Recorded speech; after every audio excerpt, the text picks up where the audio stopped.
Hello everyone, I'm Mark Suxford and I want to welcome you all to my new podcast called People Behind Brands, brought to you by Making Websites Better. Throughout the series, I'll be opening up my little black book of contacts where I'll be joined by an inspirational guest from the world of business, getting to the bottom of what made them so successful. In each episode, I'll be touching upon the highs and the lows that every professional has faced along the way. To never miss an episode, subscribe to our exclusive content now and follow us on our social media platforms. People Behind Brands. Life lessons from the world of business. I'm delighted to welcome Jamie Barber, an incredibly successful individual who has owned and operated many restaurant brands in the UK, including Kitchen Italia, Villandry and Haché no Hana. He is also the co-founder and CEO of Haché restaurants, Cabana Brazilian barbecue and Haché burger Connoisseurs. Jamie is also featured on BBC television show My £1 Million Menu, currently streaming on Netflix. Despite his incredible success, he's hungry for more and joins us for episode 28 as we discuss his brand new venture, My Supper Hero, an idea born out of lockdown that he partners with TV personality and businesswoman Myleene Klass, someone you might have heard of before.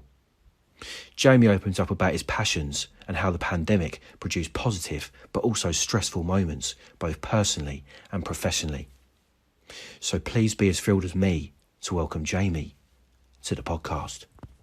Jamie, it's a pleasure to have you with us on People Behind Brands. How are you doing today? I'm doing great. Thanks for having me on. No worries. So where can our listeners find you today? I'm in North London in my new working environment. So I over COVID, I gave up my office in central London. So I'm now kind of flexi working here for a bit and then in the restaurants for the rest of the week. Excellent. So Jamie joins us today to promote his latest business opportunity, My Supper Hero. The business is co-founded by Jamie, an award-winning British restaurateur, founder and CEO of Hush, Mayfair and other well-known restaurant chains. Jamie is joined in his venture by British singer, presenter, musician, model and businesswoman Myleene Klass. Jamie and Myleene came together with a mission to help people eat brilliantly at home and provide exceptionally taste and high quality meal kits. Supper Hero is a club for time-poor foodies, providing an alternative to fast food delivery, basic raw ingredient recipe boxes and ready meals. So first question, Jamie, clearly you're a hugely successful entrepreneur with many fingers in many pies, but what makes Supper Hero so special for you? It's a good question. The thing about My Supper Hero is it's got a very strong sense of purpose. So the reason behind it was born out of my own experiences, obviously over lockdown, which was that I cook a lot and I love cooking. And I fancy myself as a bit of a good cook, but there are periods where it takes a hell of a long time and there's a lot of washing up. And there were definitely moments over lockdown where I was totally kitchened out, not just in the cooking, but also trying to think about what I was going to cook, buying the ingredients and just organizing an entire evening's meal. And I kind of really felt that I wanted to just eat brilliantly at home once a week without having to think much about it, and then go and do the things that I really loved, which was watching Netflix at those times with friends.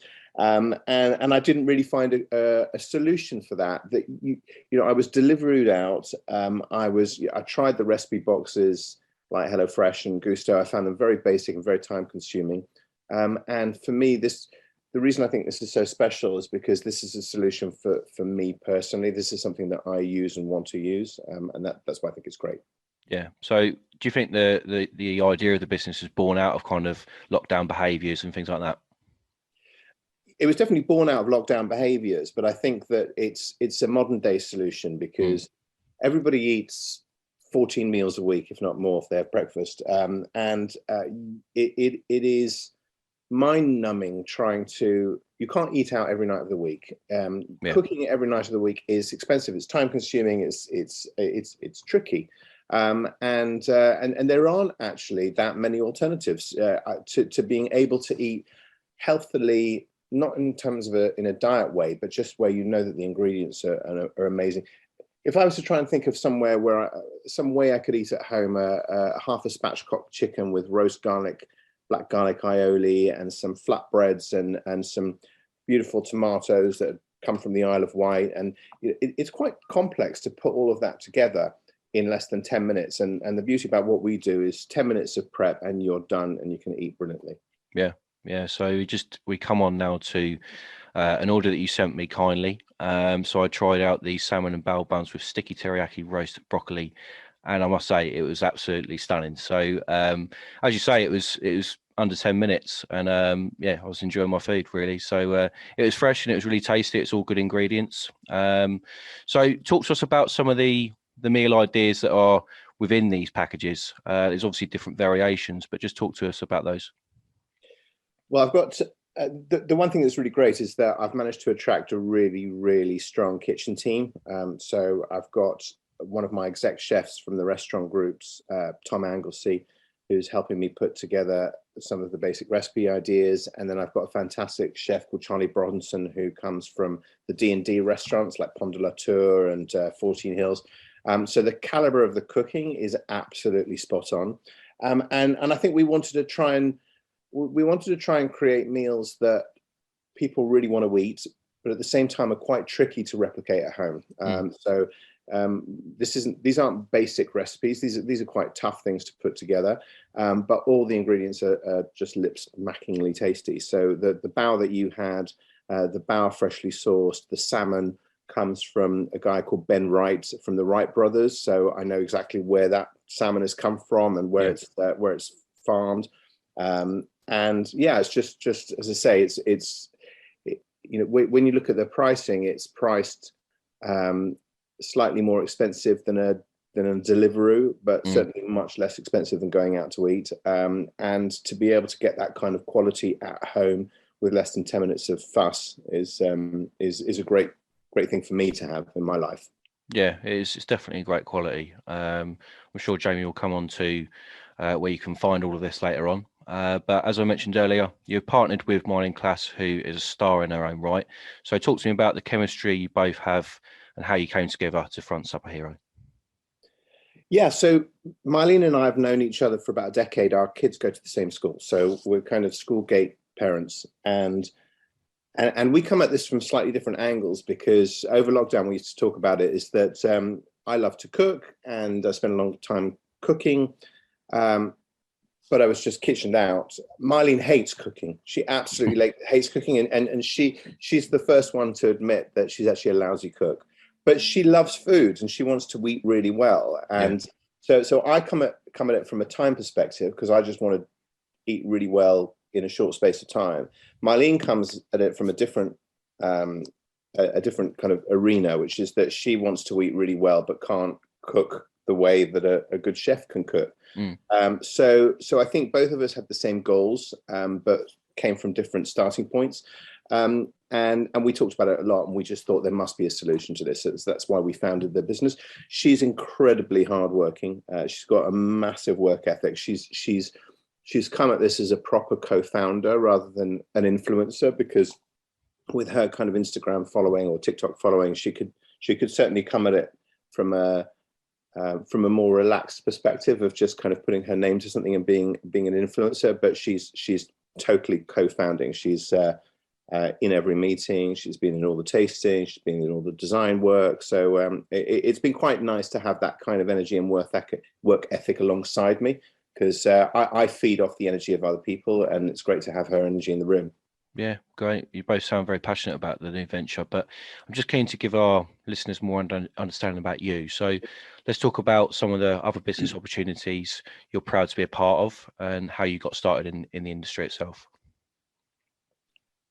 How I got started in the industry is an interesting story. So I used to be an entertainment lawyer. So this is in my sort of mid-20s. I did music, film, and entertainment law at a firm in London called Harbottle and Lewis, who is in the news quite a bit at the moment, because I think they act for the royal family now, actually, which they didn't in my time. But in the day, they acted for all of the old 1960s iconic British celebrities. And my boss was retiring, and I started inheriting his practice when I was 25. It was crazy. So I started looking after people like Sir Roger Moore, who was 007, Michael Caine, David Frost, all these kind of really big iconic names. And I became very close to Roger Moore and his family. And Roger's son, Jeffrey, was trying to start this restaurant called Spy Cafe based on his father, which was a total disaster. I mean, it was just an accident waiting to happen. And Roger called me up one day and he said, I can't even do the voice, but he was like, Jamie, can you get, I can't even do his tone. He said, Jamie, can you get Jeffrey out of all of these arrangements that he'd got into? And I said, yeah, sure. And it took me 6 months to untangle him from this Spy Cafe project. And then Jeffrey said, well, I don't know what to do with my life now. I wanted to start a restaurant. Now I've got nothing. So I said, well, look, rather than doing ironically, a kind of burger restaurant, why don't you do something a bit more glam that you can entertain your family and your friends? And he said, I don't know how to do that. So I said, I'll tell you what, I don't know how to do it either. I'll leave law. And why don't we start a restaurant together? And we started this restaurant called Haché in Mayfair, which is still going 21 years later. Yeah. I've just seen the figures this morning, and unbelievably, we're having record days and record weeks 21 years after we opened it, it makes me very proud because restaurants don't normally have that kind of life. Yeah. And Jeffrey left the business a few years later, and I just got a bug for it, so I stayed on, and I now own and the chairman of a group of really amazing burger restaurants called Haché, and Brazilian restaurants called Cabana. But in my time, I've had Japanese restaurants and Italian restaurants and French bistros, and it's all been good fun.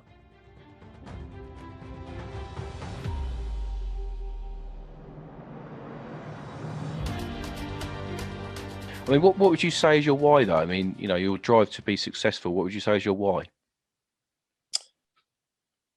It's a really good question. I think I'm definitely not driven by money. I think if I was driven by money, I definitely wouldn't be in the restaurant business. I always say that the number of fat cat restaurateurs are very small. They don't really exist. But I think I'm driven by success and driving. I think I like to go to places where I feel really proud to be in, and I feel that sense of ownership. I've got terrible business envy, so I'll go into Soho House, for example, and I'll just go, oh God, I wish I owned this. It's that kind of thing. Yeah. A lot of people, they go into restaurants and go, oh, this is nice. I go into restaurants going, I wish I owned this. Yeah. And sometimes I'm driven by trying to understand what makes things work. And then just trying to discover it, and actually doing my Supper Hero, which is more of an e-commerce business, is a new thing for me because I've never done it before. But I'm absolutely driven by trying to understand how e-commerce works, and I've got a hell of a lot of catch up to do, but I'm kind of enjoying the journey. Yeah, it's a great industry to be a part of, I must admit. But as we come on to more about the personal and professional challenges that this podcast is known for, how has Supper Hero handled the global pandemic? I mean, especially only just sort of starting up this year as well. Well, we haven't really handled the global pandemic because we were born as a result of the global pandemic. So we didn't start until way after the third wave. So we haven't really had those kind of challenges. My other businesses, of course, the restaurant businesses, that was a very, very challenging period for us. And we jumped into action straight away, and we started engaging with our key stakeholders, the banks, the shareholders, the creditors. So we were really, really proactive early on, which was really appreciated. And then my burger brand, Haché, stayed open for takeaway and delivery during lockdown, which was a really, really important decision. Because at the time it was a brave decision, and we did it. We had to talk to our staff and try and understand whether they wanted to stay open, because nobody knew what was going on with the pandemic at that point. And that proved to be an incredibly important decision, because we ended up doing about 5 times the amount of delivery business that we were doing before. Yeah. And that kept the whole business alive. So it was a challenging period, but we kind of fought through it and got through the other end. Yeah. So from a personal perspective, how much did the pandemic affect you when we were obviously all locked down? And, I assume it's kind of like sort of spending time with the family and, dealing with that new normal for you. But what was it really like for you? It was It was obviously a terrible period for a lot of people. For me personally, it was a very busy period because I didn't really have a break because we were, we furloughed most of our team except for myself and my business partner, Ed, and our exec team. Everybody else was pretty much furloughed, and we were working frantically because there was just so much to do with one part of the business open and all of the pressures coming from suppliers and creditors. So we didn't really have much of a break. The difference is that I was working from home and I did spend more time with the family, and that kind of flexible working arrangement where I could decide to go to the gym in the afternoon or take dogs for a walk. I really enjoyed it. I enjoyed that period.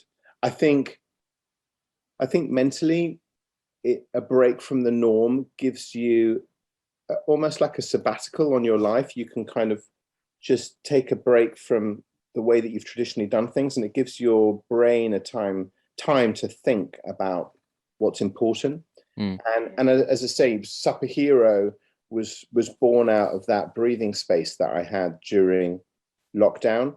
And I don't think that it would have come about had I not had that freedom of being able to work from home and be in a different environment. Yeah.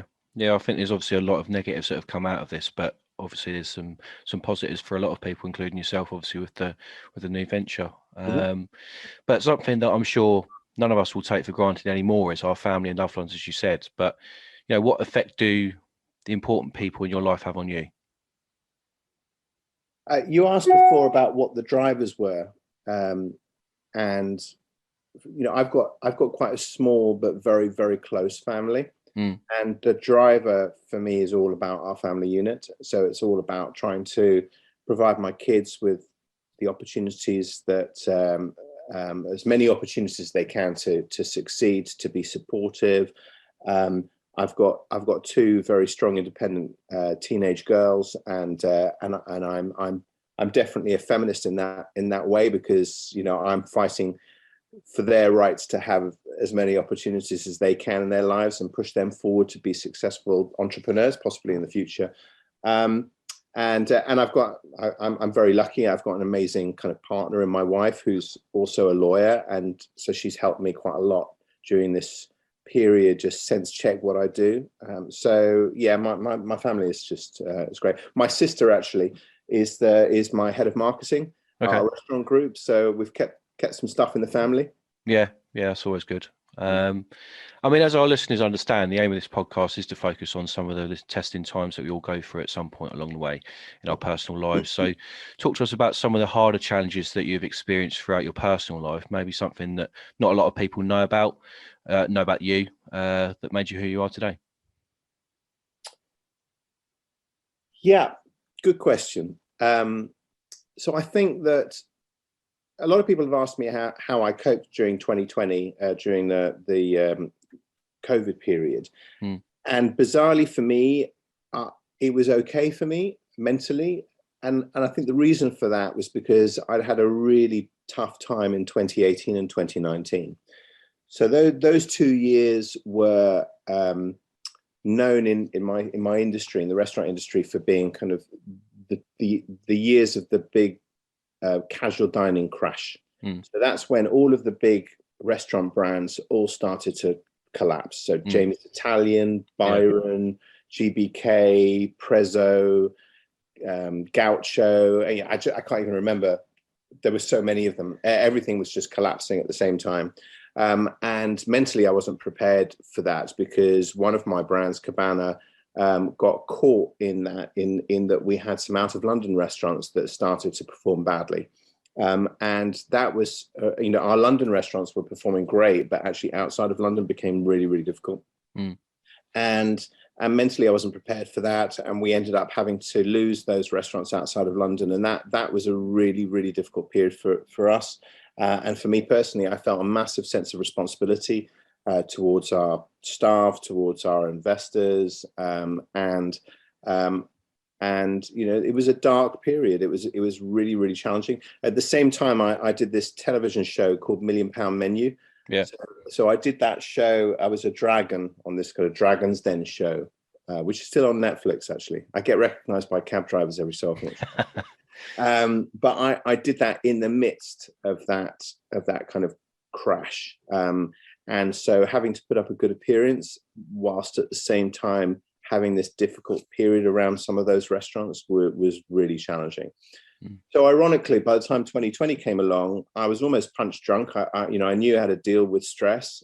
I still don't deal with stress brilliantly, but I'd certainly had my fair share of it. So it made 2020 easier, I suppose, to cope with, just because I was already kind of in fighting mode. Yeah. So you're obviously incredibly busy, as you say there, with your business empire. But when you get the time to relax, unwind, or even partake in a hobby, what are your passions and what do you like to get up to away from the world of work? Yeah, thanks for that. In terms of exercise, I play tennis a lot, and I got a very social tennis club where we play every Saturday, which is great fun, and I play midweek as well. But I think my main passion outside of that has always been music. I play jazz piano and I play classical piano. And actually just before lockdown, for 10 years, I was learning jazz every week in Soho. For 10 years, I used to have this 1 hour lesson in the middle of Soho. I used to describe it as a bit of a mental massage, because it just gave me a complete hour where I could completely switch off everything and just do something completely different. And I loved it. And in my youth, when I was in my late 20s, I was a kind of writer and producer, and I ended up spending 2 years writing and recording an album with George Michael, which never got released, but it was a massive part of my life in my late 20s, and has now been relegated to a dinner party story. Which is, is what can you do? But I still have music very much in my veins, and that's kind of what I do. Yeah, that sounds pretty cool, to be fair. So we're fast approaching Christmas, and it's obviously a special time of year, even more so after the last few years where the festive season has all been put on pause. So what would you say your plans are for this year? We have, my house tends to be a bit of a magnet for Christmas for my family. So that's my big show off day for cooking. So I've got the whole of my family coming down to spend, and my wife's family as well, my wife's parents coming down for a big Christmas lunch. And for the first time ever, I'm actually supplementing what I do with some Supper Hero bits and pieces, because there is an incredible stuffing that Charlie's put together, which is made of cornbread and apricots, and I tried it and it was absolutely amazing. So I've actually kind of nicked his stuffing rather than make my own, and he's got a wicked cranberry sauce which I've kind of nicked rather than do my own. So for the first time ever, I'm doing the cooking, but I'm kind of cheating a little bit on the side, which I think is fine. So as we look to the future and a new year on the horizon in 2022, what would you say your big plans, also from a personal point of view, but the professional point of view, what would you say your big plans are? Well, my Supper Hero, obviously want to try and we've only been live for about 4 weeks, and we're just testing things out at the moment. So I think 2022 would be a great year to see that grow and bloom. Internationally, I'm looking at doing Cabana restaurants internationally. We've just opened our first restaurant in the Middle East, and I think there's a real future there. So I'm going to be on a plane in February to try and meet some potential partners. I just want to carry on growing the restaurants and growing my Supper Hero to be a great addition to the kind of food scene. Yeah, I think it certainly will. As I said earlier, when I tried the latest package, it was really nice. So I can only just see it growing further, really. But Jamie, it has been a real pleasure, and thank you for your time and to chat today. And best of luck with the Supper Hero Club. Thanks a lot. Perhaps you might like to tell the listeners where they can find Supper Club online and how they can try your products. Yeah, it's very easy. It's www.mysupperhero. So instead of superhero, it's supperhero.com. That's it. Excellent. So make sure you get involved, everyone. If you've enjoyed today's episode, please make sure you like, follow, and rate our episodes wherever you get your podcasts from. We're coming towards the end of series 1, but there's still more guests to come. So please stay tuned and follow People Behind Brands on social media at @PodcastPBB. Join us next time as we explore more life lessons from the world of business. So that's it for this episode of People Behind Brands. I'd love to hear from you all, so if you want to get in touch, follow us on our social media platforms. If you like what you heard, please rate and subscribe to our exclusive content now. Join us next time for a brand new guest on the podcast as we explore yet more life lessons from the world of business. We'll see you soon. Ta-da!